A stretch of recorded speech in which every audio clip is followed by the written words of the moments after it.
Your dreams are bigger, bolder, and more badass than the life you're living now, but something just keeps getting in the way. Join certified coach and former therapist Diane Wingert for the Driven Woman podcast. She'll show you how to get rid of whatever is holding you back so you can stop spinning your wheels and up-level your life. Get ready to hop in and buckle up.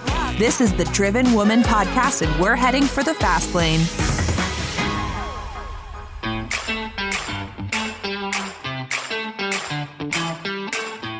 Well, hey there, and welcome back to my fellow Driven Women.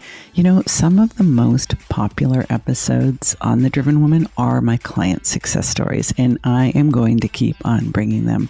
Today's guest, Tracey Watts-Cirino, was already a successful 20-plus year beauty industry leader and small business owner when she decided to hire me to help her figure out why she wasn't reaching what I call her next level goals, her full potential.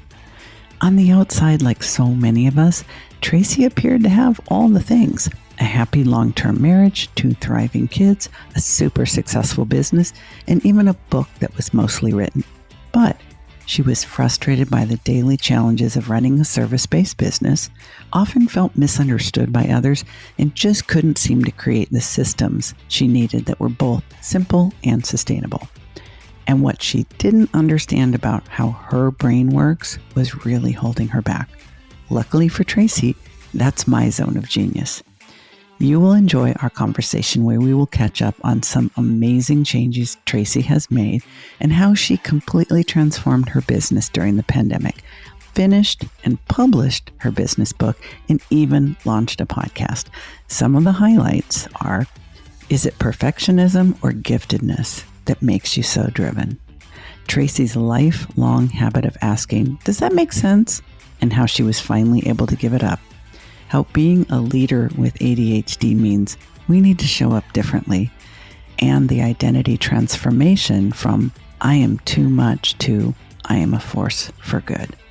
You are really going to enjoy this interview. Now, this week's podcast review is a little bit longer than normal, but I just have to share it because it just warms my heart. This one is from Tanyi, screen name, who also happens to be one of my clients. Here's what she has to say about the Driven Woman podcast. Diane is truly a force to be reckoned with. She is second to none when it comes to truly understanding, working with, and transforming the lives of women with ADHD. I lost track of how many years of therapy, medication changes, misdiagnoses I experienced only to hit a dead end in the middle of anxiety and depression. I first heard Diane on another podcast, and I knew I had to hear more from this woman. Despite knowing how gifted I was, my challenges with ADHD and my skewed perspective on it left me feeling like an absolute failure in every area of my life. I felt like I had tried everything under the sun until Diane. Hearing her talk about radical self-acceptance challenged the way I saw myself, and I began to change my life faster than a set of falling dominoes. After becoming a client, the huge roadblocks in my life became puzzle pieces I just needed to rearrange.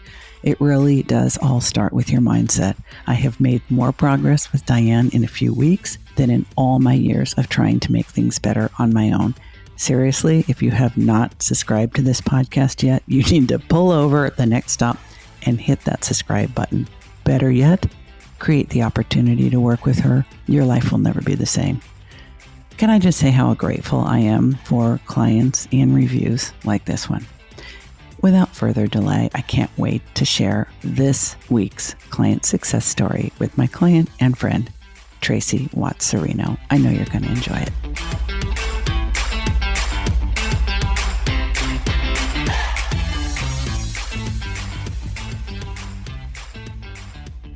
Well, Tracey, I know that we have both been counting down the days to reconnect, and I wish everybody could hear the last 30 minutes that we have been chatting before pressing record. But as we always say, there's way more juicy goodness where that came from. So I welcome my very special guest and client, Tracey Watts-Cirino. Oh, thank you, Diane. I'm so grateful to be here. I've been looking forward to it so much. You're going to love learning about Tracey because Tracey was a person who, when she first started working with me, did not actually know she was gifted. She knew that she had ADHD and didn't really think it was all that interesting, didn't really think it was all that important, didn't really understand how much it impacted her life. But what she did know, and the reason that she hired me, is that she's a visionary, she's a creative. She has lots and lots of great ideas. But she was frustrated by the fact that she couldn't quite close the gap between where she was and where she wanted to be. Now, since then, you have made some incredibly big changes in your business. Could you tell us about where you started, what you were doing when you and I first met? And then we're going to bring them all the way forward with all the incredible things you've done since. It is funny going back to when we first met because I was running a very successful business. I have been in the professional salon and beauty industry for all of my life, really. I just love helping people. And the fact that you can empower them to look and feel good is just a cherry on top.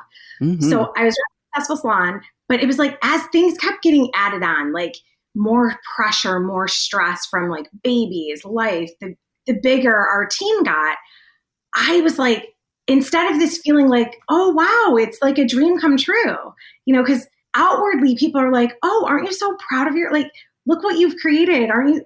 And I still would be like, but this, like, why did it take this long? We're not even there yet. Like, I just getting harder and harder. And it wasn't the idea of like, oh, just be positive. It was like too much pulling at every which way. It was like beyond that.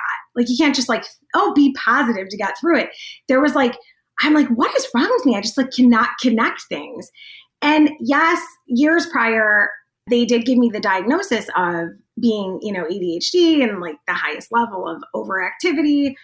And I was like, okay, thanks. Like it was just kind of like that. Next. I don't really tell anybody. I mean, like I don't even tell my mother.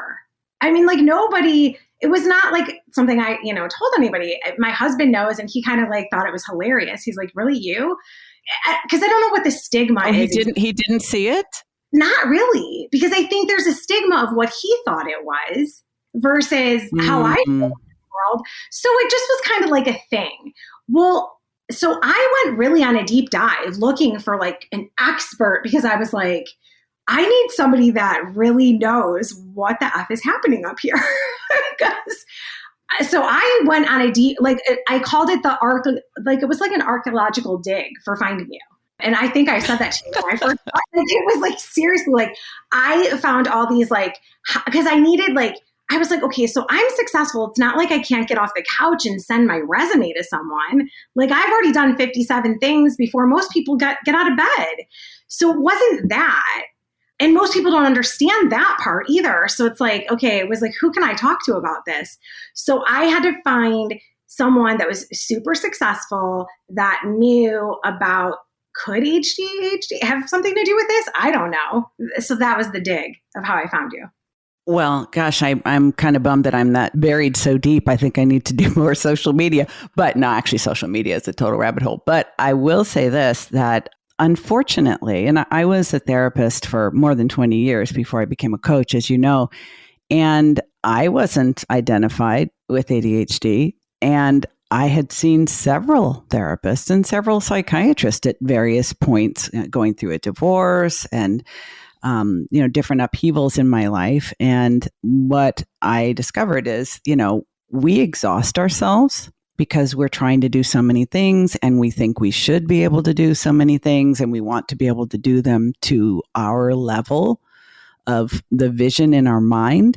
And when that falls through because life interferes or we have a trauma or a loss, and we kind of break down and go see somebody, you're going to get diagnosed with anxiety. You're going to get diagnosed with depression. You might have an eating disorder thrown in there or an addiction of some kind. And the therapist and the psychiatrist will see that, will diagnose that, and will treat that.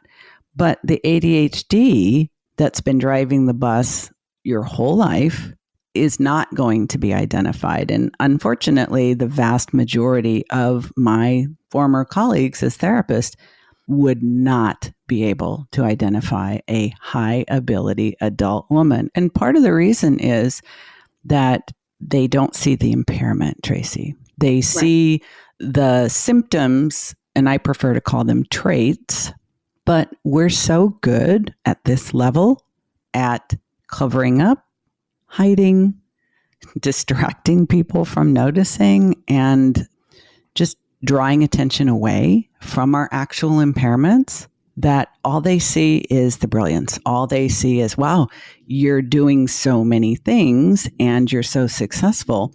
How could you possibly have a disorder? And I think that's part of the problem, but also there's just really no training on this. What do you think at the point that you were finally saying, okay, maybe I need to get some help from this and I'm going to go dig out my diamond in the rough? What do you think your biggest struggle was, and the pain point that you thought, I have to figure this out, I have to fix this thing? At that time, I was struggling with, we're always very blessed to have such a great team culture where I think everybody that was everybody that was a client of ours, everybody that was on the team, even people that had left and gone on to do their own thing, they would always say that, I definitely created such a great place that it wouldn't matter who you went to, the standard of quality was, there because of our training. But that's not done in like a vacuum. It's not easy. There's a lot that goes to it. So people get attracted into our company, like, I want to work there because it's so amazing and you get the best training. But then to actually hold their feet to the fire where they had to go through the training, they would get mad at me. And then I never wanted to play like I'm not their mother. Like, you came here because you wanted this. So it's actually how the book came to be as well, is like through this process of training people, we finally got to the place in the space that I would rather interview 100 people and have only one of them be the right fit than try to convince anybody. Because at the end of the day, I adopted this phrase of, this is what we do here, instead of trying to make it, like, for the longest time, I was trying to make it fit everybody's need, where you were attracted. Yes. So that was, I think, the struggle bus. And I don't think I was aware that I was, just because I love people. And when you have potential, I can help you get there. So I think I was allowing too much wiggle. And that's what you helped me through mostly in my memory of, like, figuring out that it's okay to say, this is what we do here. This is that stance. And that's how Beyond Comment, 12 Essentials for Success in Life, and it finally was completed. It was just like this pieces and parts of things that we had done that worked to make us successful. But it was like through that figuring out how to connect everything. And definitely your influence helped me so much. Like, it was like, you're an angel. You know what? Thank you. That actually, you're taking me back, and I'm realizing you were really frustrated at the time because you are a leader and a teacher. I mean, you teach throughout your industry, and it's something you love doing. While you loved running the salon, managing the team, helping your individual clients, you really, really love that role as influencer and leader and teacher on a broader scale. And you're absolutely right. I think a lot of your frustration came from the fact that not understanding you were gifted, when someone couldn't quite understand the standard that you were setting and the vision that you had created and the one that you were leading them towards and sort of indoctrinating them into. And they said that's what they wanted because they could have worked in any other salon in the city and they chose to work with you. I think you felt almost like a parent, that it was your job to motivate them as well as teach them. And I think being able to say, this is how we work, this is how we roll, this is our culture, and these are our expectations. You had to kind of get in front of that and really realize it's not only okay for you to have these standards and to have these expectations, it doesn't make any sense at all for you to partner on any level with someone who isn't already there. Like, if you have to convince them, it's one thing to train them and guide them and mentor them.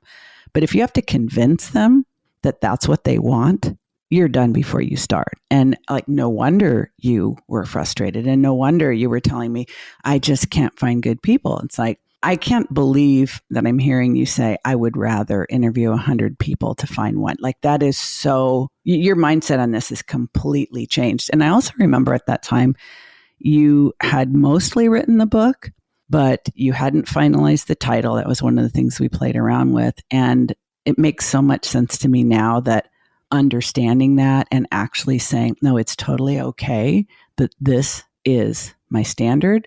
These are my expectations. I don't need to sell anybody on that.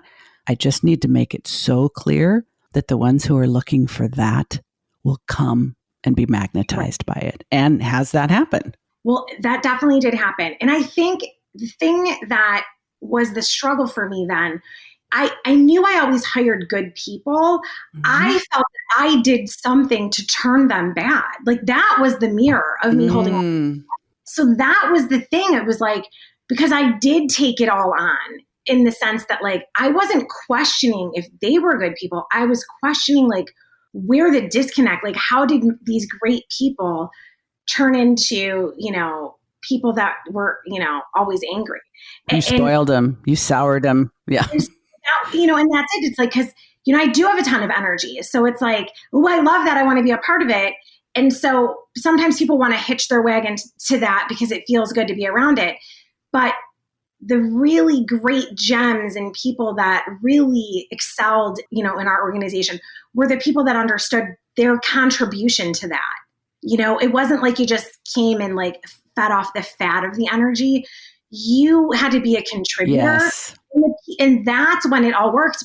But I didn't get that because I thought as a leader, it was like always my job. You thought it was all on you.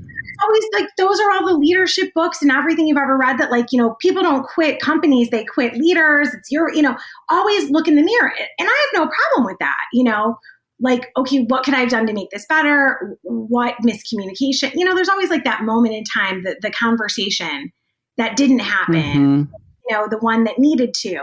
So I just didn't know how to connect all that to the point that it's like, you know what? I'm not too much. This is what it is. This is how it's going to be. You are part of it, and we welcome your energy and contribution, but we're not going to like give ourselves an easy pass to slide back into like mediocrity. It's just not okay. No, mediocrity is never going to be part of your identity. It's never going to be part of your message. It's never going to be part of what you offer to the world. And I think that takes some getting used to. Well, can I tell you something funny? Every stage I've ever spoken on across the world over, I have asked that question. How many of you woke up today to be average, to be mediocre? No one raises their hand ever, right? However, they will then fall into habits and patterns that what do you expect you're going to get? If you didn't wake up today to be average or mediocre, then are your actions lining up to be more than that? Yes. And speaking of habits and patterns, I'm remembering something that you and I worked on. Of course, when people first sign up to work with me, their initial goal is they think I'm going to teach them how to be more efficient so they can do more things because I have some type of like, maybe this is really, I think it was the first time I was like admitting to myself, maybe I really do have this ADHD. Like, there's a short circuit here in my brain. I need a system. I need a strategy. So yeah. But your thinking at the time, I think, Tracey, was that I just need to get more efficient so I can do all the things. In fact, I remember one specific thing was, I think it was you were starting a promotion, a product promotion, and you needed to do some videos to help market the products. And it needed to be done on a Sunday, so it would be ready to go for Monday. And you were feeling guilty that you were not physically going into the salon on a Sunday to help your staff do the things. And I remember by the end of the time we worked together, you were telling me that you had structured, scheduled CEO time where you could actually pull back and just kind of look at the bigger picture. And as the CEO of your company, whether it's the company that you had then or the company that you have now that we'll get into, you can't be doing the things that the lowest level person in your employment can do maybe not as well as you, but well enough. And I think that's part of your giftedness is that you can imagine everything being done to the highest level of your vision, but not everything requires that much perfection.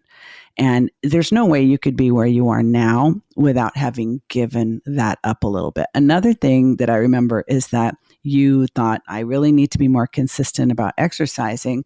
And we figured out, okay, how are we going to fit it into your very, very busy life? The only thing that's going to work is that you have to get up at 5 a.m. and go running. And after a couple of weeks, you realized, and I remember you taking one of your sons with you at the time. What you told me was it's actually easier if I do it 7 days a week because you get in a role, your brain has the habit.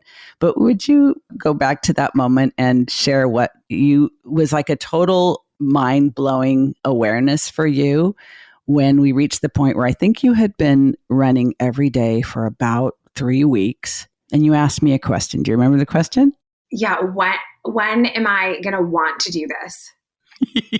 Was that it? Because I was like, that's okay. The one. You're like, I'm running every day. I'm getting up at 5 a.m. and I'm going for a run. And I've been doing it for 3 weeks. So I'm getting the consistency thing going. And you said, so how much longer before I want to?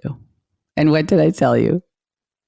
That you're never going to want to. I'm like, what? That's been the disconnect for my entire life. Like, I'm really never going to want to. I just have to do it anyway. And I was like, hey, it just was like so funny. I just had never considered, and that's literally the sabotage that had affected every diet, exercise, probably even when I went to, completely quit smoking at some point, that's probably always the thing that comes up. Like, when are you going to want to? Like, you're not going to, you're just going to do it. It was just like the kid. And that, I mean, I'm laughing about it now, but I realize it because it seems like, wait, what? Like, why is that such a big deal?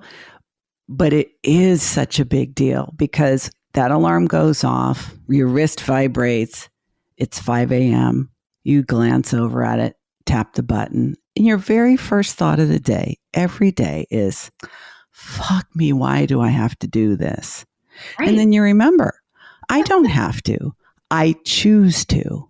Not because I feel like it. Oh my God, can you imagine if you only did the things you feel like? You never would have finished the book. You never would have launched the podcast. And you never would have completely reinvented your business. You were not dependent on feeling like it anymore. So that's the nature of habit. Now, I'm sure that it gets easier and every single day doesn't start with a fuck me moment.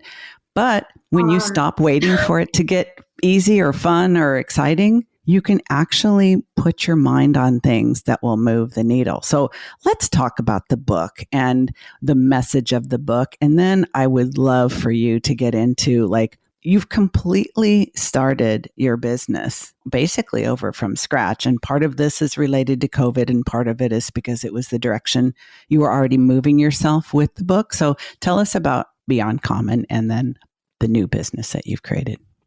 So Beyond Common, 12 Essentials for Success in Life in the Workplace is basically, you know how a lot of female business owners, like they struggle they're struggling in their business now more than ever. So I feel like I work to inspire and empower them to have the confidence in their life and business to look and feel their best so that they can make a bigger impact in the world. And I was doing that one-to-one for many years, like working with clients. Mm-hmm. But make a bigger impact, I almost had to step back. And this is how I started my career. In the beginning, when I was 18, I started working for a hair care manufacturer where I got to travel around the world and speak on stage. And then I would get hired to create these. At 18? I started side by side following my mentors around, and over time, over the next few years, then I would get hired into salon companies to help them design their training programs. It just it fell into my lap. I mean, who knew? I was supposed to be going to college to be a psychologist. I just got this position offered. So I was like, on the job training, college, I'll do that later. So it's just like, it kind of has taken me tenfold. So, I wrote the book as that way to help more people that have a small business train people quickly. So it's almost like you never should hire someone again unless they've read this book. If you have them read the book, business you're in, you're shrinking that learning curve of how to serve your clients at the greatest good, especially in this like new world of experience. It's like, who knew the book was written before that? But now in this like after COVID world, it's perfect. Is everything. So it's like to shorten the gap on no matter, like you could have a doctor's office, you could have a dental practice, you could have a coaching business, you could have a salon, doesn't matter. Everybody needs to read this book like before their first day of work because it shrinks the gap of what you have to work with them on. Expands their mind into understanding that no matter what we do for a living, we're here to serve our customer, and you have to do it. Whether you're in the back, like on the computer, or you're front facing, it all does boil down to the customer experience. So that's what Beyond Common does. And being uncommonly good at whatever you do, if you have the capacity for that, why wouldn't you? Like, why would you hold back? Why would you be common? Why would you be average? Why would you, like you said before, Tracey, nobody actually aspires to be mediocre. But if you do not set the intention to be remarkable, it's the inevitable result. It is kind of the lowest common denominator that everybody kind of defaults to. And you got the book finished, you got the book launched, I have a copy, and then you went on and have a podcast by the same name. So who is the podcast for, the Beyond Common podcast? So it's called Beyond Common Business Secrets. And we did that because I think that there's so many things that come up that are both life and business that nobody talks about. So it's more What's about... an example? What's an example of that? Like sometimes people think that in business, you have to be one way all the time, but then you go home and you're like a complete different person. So on Beyond Common Business, we're talking about, like if you don't take care of yourself, even when you don't feel like it, right? But taking care of yourself. Maybe especially when you don't feel like it. Right? Like taking care of yourself as the whole person is actually going to positively impact your business. That's a secret nobody talks about. Even like what you said, like compartmentalizing your days, like you're going to be the CEO of your business. You're working on the business and not in it. You're going to have days that you are the designer or architect of your business. Then you might have days that you have to do like the paperwork and stuff that certain people, certain business types love that. And they're going to try to hide behind all the numbers, right? And maybe not be the front of house that they.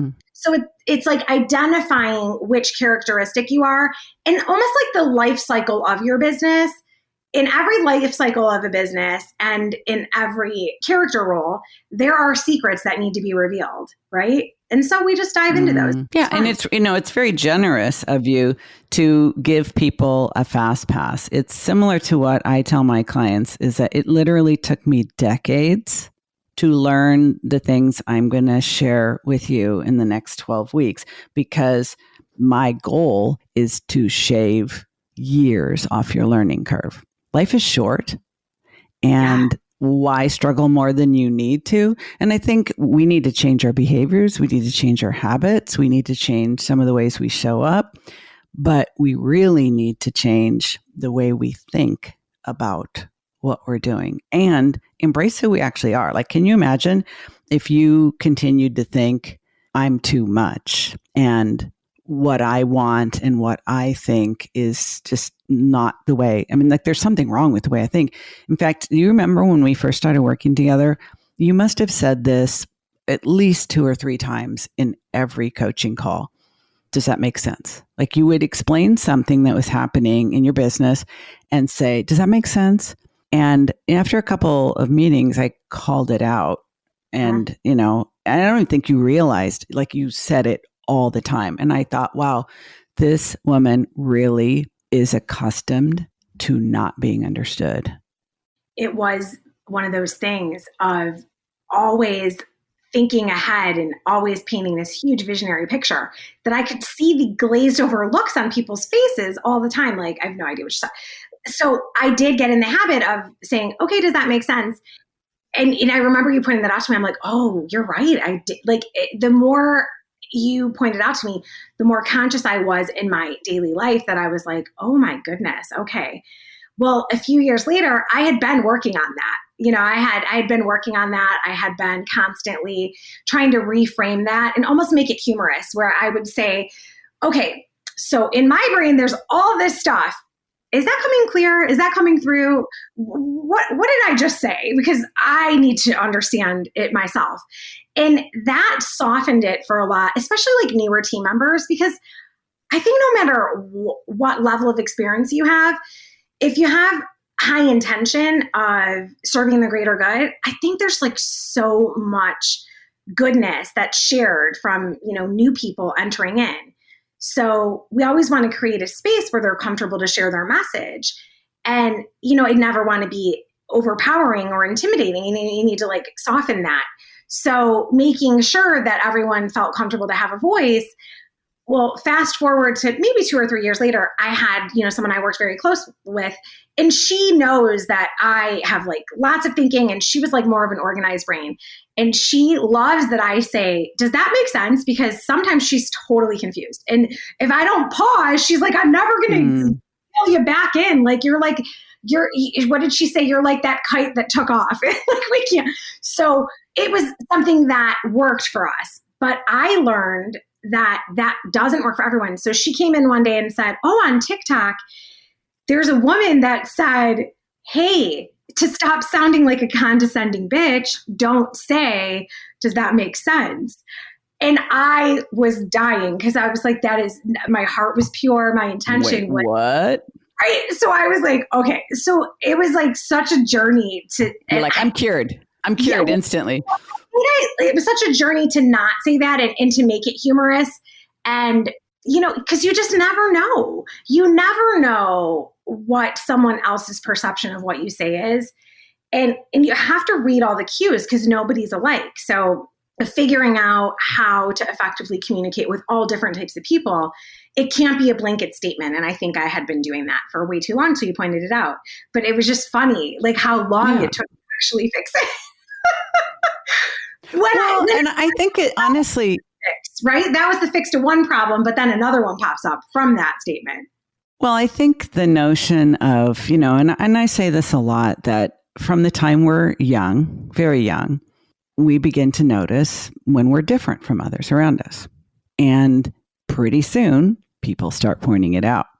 If you are a very high energy, very chatty little girl, you're going to get feedback about that. I know you've gotten a lot of feedback about that. I've gotten a lot of feedback about that. And when you have a lot of ideas and you think really fast and you talk really fast and you talk a lot and you get very animated and very excited about the things that you're interested in, and you love connecting with people, you love helping people, you love teaching people, guiding people, and because you are always interested in evolving and moving forward and being better, you love spreading that around to other people.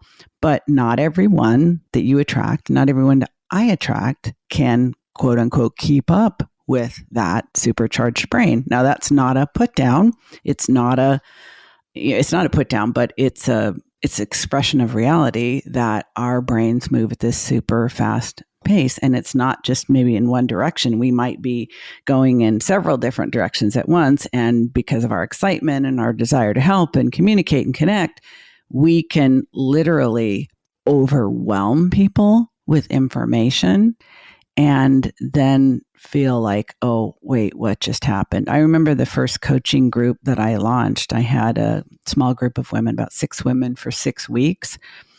And I was so eager and so excited. And by the end of the 6 weeks, I said, well, I'd love to get feedback from you guys. And every one of them said it felt like it was 6 months worth of information. And I, of course, it's the typical thing of over delivering because you just want to give so much. And what you realize is over delivering feels like overpowering. And that's the opposite of what you want. So like learning that you need to sort of fit to the tolerance level of other people. But I have a question for you, Tracey. I know that you were told a lot growing up, and even as an adult, you're a lot, or sometimes you're too much. And I know when I first met you, you believed that. It didn't seem like a belief. It felt like a statement of fact. Do you believe it now? Do you still believe that you're too much? And if not, what do you believe instead? I believe I'm a force for good. So I've replaced it.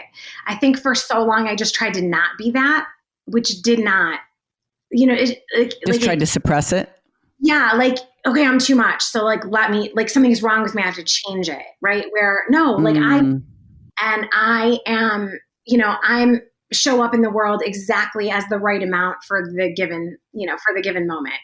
So I just had to replace it with, I am a force for good. That works for me. I love that. Yeah. So I'm a force for good, but I am definitely, I know you don't need, and I own it. It's all good. Say that again? I'm definitely a force and I own it. It's all good. Because I love that, because saying I'm a force for good, it acknowledges that you are a powerful, dynamic woman. You're not denying it. You're not suppressing it. You're not hiding it. You're not explaining it. You're not pretending it isn't true. Yeah. But that you couple that with your intention. Because I've said sometimes I'm a force of nature or a force to be reckoned with, but taking ownership of the fact that you choose to be a force for good, I would imagine that probably does a lot to counteract those feelings of shame that come up when we see the deer in the headlights look in the eyes of the people that we're talking to, and we realize there's a little bit of a disconnect between our energy level and their ability to take things in. But reminding yourself in that moment, I haven't done anything wrong. I'm not too much. I am a force for good. And I see that feedback, and I'm going to consciously dial down just a little bit so that all that goodness actually reaches its intended target, instead of like knocking them back off their chairs. Well, right. Because going back to what you were saying, it will still be forever in my nature as a force for good to want to over deliver, to show up in the world in a beyond common way, but to do it in a way that meets someone's needs, right? That meets someone's needs and surprises them in a kind way, not feels like a fire hose, just knock them over, right? Like you said with your coaching, there's value into that 6 months of delivery. That's like your next tier of your coaching program because it's valuable, right? Yes. So that paid for this much, okay, they get this much, you'll still over deliver, but it doesn't feel like a fire hydrant. And that's been the blessing of sort of having that knowledge of working one-on-one with so many different types of women and people all these years, to then getting to step back and set up a new coaching program this way. It's funny that you said that, because I'm like, that's why. Like, I can over deliver and still meet people where they are, where it doesn't feel like they're getting hit by a fire. More information. A fire hose. So let's talk about the specifics before we wrap. Like, do you still have a beauty salon? Do you still have the salon? So I have sold the salon, and now the sort of brand of the salon is now like lavish luxury products. And in that division of the business, I still do coaching and training for salon owners and salon professionals. So, okay. Yeah. So that's that. And do you provide the products to them? So we have, I feature like the products that I think are the best in the industry on our website, so that people still have, opportunity to do business with us. And I still make recommendations for that type of stuff. I kind of have always wanted to start my product line, so there's still space around that to do it at some point. You're allowing room for future growth. So what was your previous business model? Just to be very clear, you had a very successful salon. You also were teaching in the industry and speaking on stage. And so what you have now is you no longer have the salon, but you have it sounds like you've got coaching and consulting business where an arm of it continues to serve the beauty industry and the salon owners, and you make recommendations and cultivate and mentor them. But then the other part of it, the part that's probably really going to be growing and developing and you're enhancing with the book and the podcast, is that everything that you learned about growing a successful business from scratch can accelerate the progress of other small business owners in many different industries. And that's the part that I think it really has your heart and soul, because you realize these principles are transferable. Exactly. And in my need to serve at from the greatest good I can is like, let's not have other people suffer the years that like I did, that you did. Let's shorten that learning curve. And so that's why we have Beyond Common coaching and training. So I have quite a few like online courses for people that just want to start getting, their feet wet. Like they're more the DIY version. And then I have, where you can work one-to-one. And in the future, I'll have a higher level mastermind for those business owners that have gone through the process, but still want to do more to elevate. Yep. Yeah, you want to keep leveling up. Yeah, because what you realize is that after all these years of thinking that you can't do this and you can't do that, or you can only do this or that, once you realize that those limiting beliefs only held you back because you believed them and you can swap them out for better beliefs, you're going to want to keep leveling up. I do, you do. I know you're working on another book. Is it too early to talk about that? Well, I'll tell you this. So I'm working on another book with a group of 30 other women called Women Shine, that will be out in the late summer of this year. But I am working on a different fun thing to go with Beyond Common that won't be out till 2022. So that's still like a little hush hush. But the book of like the collaborative of women who shine, it's like based on the same stuff that I do, empowering women, they're inspiring stories. So that is really exciting and fun. And I'm so honored to be a part of this project.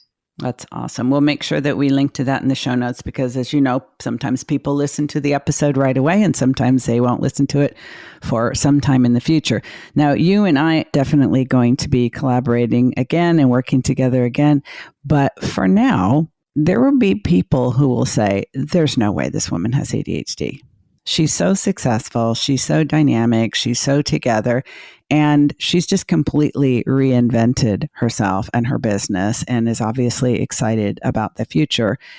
What do you think is the most important thing you've learned about being a woman with ADHD that has made the difference for you? Because literally, the way I saw you before, you were still driving the race car. I mean, you are the race car. You were driving the race car, but you had the emergency brake on while driving. So it was like causing friction. And now you're just letting yourself go. So what do you think the most important thing that you are now thinking differently about yourself is to kind of rev things up and take off the brake? You just made me think of, it's an Alanis Morissette song where she says, the moment I touched off of it is the moment I got everything. So I think that is it. It is being comfortable with the high speed of a race car and free falling into it when necessary. However, I have created structured things that allow me to think and point direction at a specific goal. And that's like what I train people on. So it's like, you don't have to have ADHD to feel overwhelmed. A lot of people just, so I think actually having it really helps me understand the whole psychology and physiology of the mindset. So I simplify it for anyone. Okay. If you want to get here and you're here, this gap is narrow, just do these 5 things. That's it. So I think just by leaning into it, like what you're really good at, which for me, it's like seeing that gap. I'm really good at that. So I can help people. Yeah. I think that was the instant connection between us. Is the struggle is you see where you are, you see where you want to be, you just want to close the gap. And once you know how, You want to help as many people as you can. So thank you so much for being my client, for being my guest, for being in my life, and for inspiring me. Well, thank you, Diane. I appreciate that so much. You do all of that for me. So yes, you're a definite force for good as well. Thank you. I accept that. Okay, folks, that's a wrap. Thanks for joining me on the Driven Woman podcast and our very special guest, Tracey Watts-Cirino. All the links will be in the show notes so that you can find her, follow her, and you got to listen to that podcast too, and maybe even buy the book. That's all for today, folks. Thanks for joining us. Hey, it's Diane. Can I be honest with you? At the beginning of each new year, I always told myself, this is the year I'm going to get my habits dialed in. This is the year I'm going to be crystal clear about my goals and I'm going to crush them. This is the year I'm going to get my shit together on every level and I'm going to do it all by myself. Been there, done that, got a whole stack of t-shirts. But it wasn't until I started working with my own coach that I realized what a difference it makes to have guidance, support, and accountability from someone who's not only like-minded, but like-brained. Yeah, I'm talking about another driven woman, entrepreneur, who also has ADHD and has got it going on. I have 2 openings in my signature one-on-one 12-week coaching program, and one of them might have your name on it. There's a link to a free consult with me in the show notes if you think this might be the year that you really get serious and go all in on an ADHD-friendly business and life. While you're thinking about that, have a listen to what one of my clients' success stories has to say about the difference it made to work with me.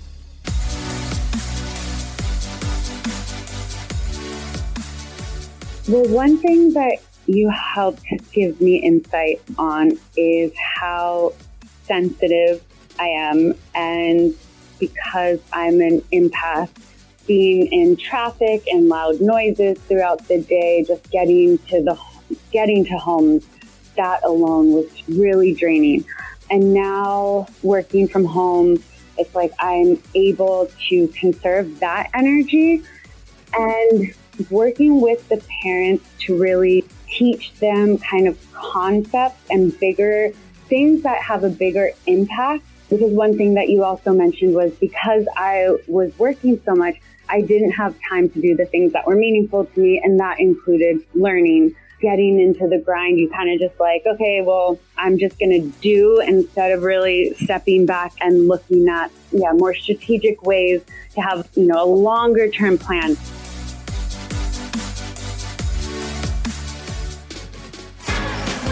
You've been listening to the Driven Woman podcast with Diane Wingert. Want more straight talk and strategy each week that will take you from spinning to winning? Don't forget to hit subscribe in your podcast player so you won't miss a single episode. Then head on over to the Driven Woman free and private Facebook group community. See you there.